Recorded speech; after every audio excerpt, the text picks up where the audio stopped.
We love so much to have fun on the show, but we like to talk about things that are going to make your life a lot better, that you live longer with. Do you have high blood pressure, high cholesterol? Maybe you smoke or drink.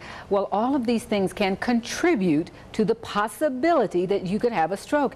And here to talk about reducing your risks and recognizing the symptoms of stroke is Dr. Charles Roman of the Roman Medical Group. Welcome back again. Thank you for having me. You always bring those good tips that bring us back to the fact that if we want to have this good life, we need to be healthy. Well, we do, and prevention is really the key, because especially when you talk about stroke, it's the third leading cause of death in this country. And particularly living here in the Southeast, more strokes occur here in the southeastern United States than any other where in the country. I'm going to get you to define a stroke, because we talk so much about strokes. What is happening when you tell me I have had a stroke? That's a great question. Well, there's actually two kinds of strokes. The first kind of stroke, and really the most common kind of stroke, is what we call an ischemic stroke. And what that means is that blood flow is blocked off to a certain part of the brain, typically because a clot has built up in the artery. And when the blood flow is blocked, that part that is deprived of blood starts to die. And if the brain cells die off, then that part of the body that brain controls becomes affected. And that's the most common kind of stroke, about 87%. Is that a progressive stroke, or does it happen all at once? Does the clot lodge and then a few minutes later you have the attack or the stroke, or does it take time for the brain to die? Do we know? Well, actually it's a combination of both of them. If you have a clot in the brain that's small and gradually developing over time, certainly like long-standing uncontrolled cholesterol, that will continue to get worse and worse over time, and if that blocks off, of course you can have a stroke from that. But you can have a stroke from a clot that travels. For example, if somebody has an irregular heart rate, we call one of those rates atrial fibrillation. That heart rate, it being irregular, can have little clots develop in the heart, and then as the heart pumps, if that clot goes to the brain and blocks off a part of the brain, the same thing can occur. So ischemic strokes are the most common and really are the ones that we can treat very easily for the most part, as long as we catch them early. Hemorrhagic strokes are the more serious and less common, about 15%, and that occurs when a blood vessel inside of the brain actually bleeds and you bleed into the brain tissue.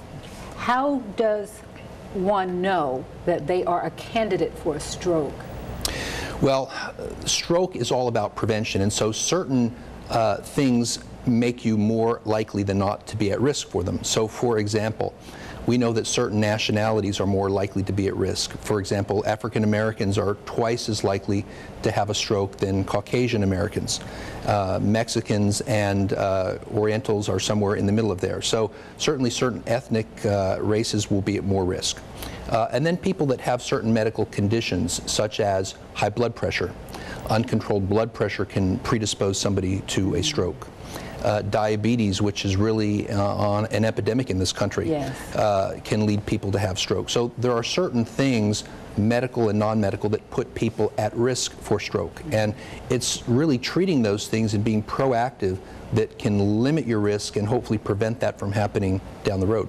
When someone comes in and you see that they are likely to have a stroke, and this is for people who are watching who think that if I go in, he's going to restrict my life, I'd rather have a good life than to, you know, people don't want to make changes. What are some of the changes that we would have to make and you still have a great life? Well, a lot of it is just common sense and doing things that are healthy. In other words, if a person's drinking excessive alcohol, we know that excess alcohol intake can lead to stroke, primarily by creating hypertension. So limiting your alcohol intake can be good. Of course, stopping smoking is always good for you. So stopping smoking. Somebody who gets no exercise, you know, that is sedentary. We want people to get up and walk and get 20 to 30 minutes of exercise 4 or 5 days a week. All of those things are good. But the big thing is many people do not recognize the signs of stroke, and as such, they never go for treatment. What are the signs? All right. Here's really important. Stroke typically comes on either suddenly or very quickly. It's not something that kind of evolves over weeks and weeks. It's something that happens relatively quickly. So the things that you would be looking for would be, say, for example, a sudden onset of the worst headache of your life. That would be a medical emergency. You wouldn't even want to call the doctor. You would want to get right to the emergency room because that could potentially be a sign of a bleed inside the brain. Somebody who has sudden onset of numbness or tingling in their face or in their arms or in their legs, or who loses the ability to suddenly use their arms or their legs, their speech becomes slurred. Those kinds of things would lead you to seek out medical attention. Somebody who has a sudden loss of balance, who is walking and then all of a sudden has no equilibrium on their feet, that would be a sign that there is a stroke that could be occurring in a part of the brain that controls your orientation in time and space, and you'd want to get looked at. And the real key is you have about a 3-hour window.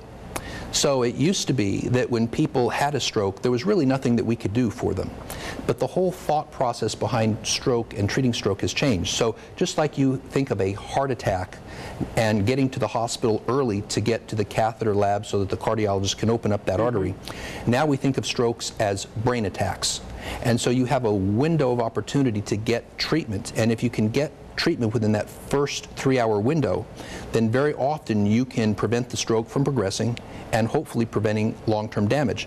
Problem is, people have these symptoms and they say, it's not really happening to me, it's probably not a stroke, I probably just have a little inner ear vertigo, or it'll probably go away, and then they wait, and then a day later or 2 days later they go and seek out medical help and the stroke's already run its course, and at that point you're kind of left with what you have. So knowing what the signs and symptoms are and getting treatment early is very important. So time equals brain. And again, because we are in an area where there is such a high number of people with diabetes, high blood pressure, and just frankly, very frankly, people who celebrate the weekend with a little bit too much to drink. This is good information in that we want to be there for the grandkids and the rest of the family, that if something is happening, go to the doctor. Tell them where you are, Dr. Roman, and how they can get in touch with you. Sure. We're at the corner of Warm Springs and Armour Road, and our web address is www.romanmedicalgroup.org, and our phone number is 706-653-2255. And again, you appreciate the interaction on the website. If you have a question, you weren't able to talk with us about it today because we didn't take phone calls, go to his website or go to my Facebook page and I'll make sure that he gets it. Dr. Roman, thank you so much. This is a subject near and dear to every family watching us today. Thank you. Well, don't you go away. We are talking about TLC's answer to Dance Moms. These are the good moms. It's called Dance Kids Atlanta. We're going to talk about it next. Don't go away.